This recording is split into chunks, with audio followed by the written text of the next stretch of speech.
خب انشالله بعدتر زنگت میزنم. خب با خسته شدیم ای دوستای زمانه. گذر کردم زیارانی زبانی، از آنانی که هستند دوستی نانی. و کاری خیش پیشت هم چمارند، بظاهر خیرخواه و جان نثارند، ولی صد حیله ها اندر نهانند، همیشه در پی زجر و زیانند.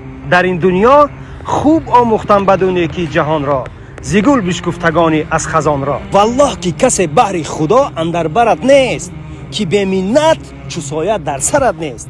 همه دنبال راه سود خیشند، چو سوزن زیر پا ایستادنشند. الها درد عبدالله تو دانی، مرا هرگز میان راه نمانی. الحمدلله که الله رحمان است، رحیم است، صبور است، لیکن یادمان باشد باز قهار است، جبار است. اینجا بیا.